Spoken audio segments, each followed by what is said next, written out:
मुस्लिम कायद्यातला हा गुंतागुंतीचा विषय. चला सोपा करूया. मुस्लिम कायद्यात पालक आणि मुलांचं नातं कसं ठरतं याची सुरुवात होते पालकत्वापासून. पालकत्व म्हणजे कायदेशीर नातं. यात मातृत्व आणि पितृत्व दोन्ही येतात. म्हणजे पितृत्व वडिलांशी आणि मातृत्व आईशी असलेलं कायदेशीर नातं आहे. मुस्लिम कायद्यानुसार मुलाची वैधता पालकांच्या कायदेशीर विवाहावर अवलंबून असते. पण विचार करा, लग्नाचाच थेट पुरावा नसेल तर काय होतं?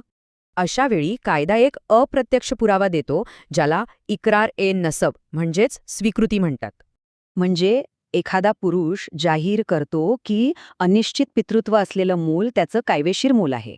पण एक गोष्ट लक्षात ठेवली पाहिजे, ही स्वीकृती फक्त अनिश्चिततेच्या बाबतीतच लागू होते.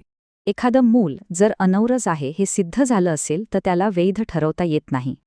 मग ह्या स्वीकृतीला कायदेशीररित्या वैध मानण्यासाठी कोणत्या अटी पूर्ण कराव्या लागतात? चला त्यातील काही महत्त्वाच्या अटी पाहूया.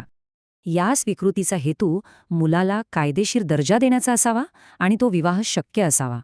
आणि एक इंटरेस्टिंग अट म्हणजे दोघांच्या वयात किमान 12.5 वर्षांचं अंतर हवं. ही स्वीकृती स्पष्ट खऱ्या हेतूने केलेली असावी आणि मुलाची संमतीही आवश्यक असते. जेव्हा अशी वैध स्वीकृती होते तेव्हा तिचे परिणाम खूप मोठे आणि कायमस्वरूपी असतात. यामुळे मुलाला वैधता आणि वारसा हक्क मिळतो. इतकंच नाही तर आईलाही पत्नीचा दर्जा मिळतो.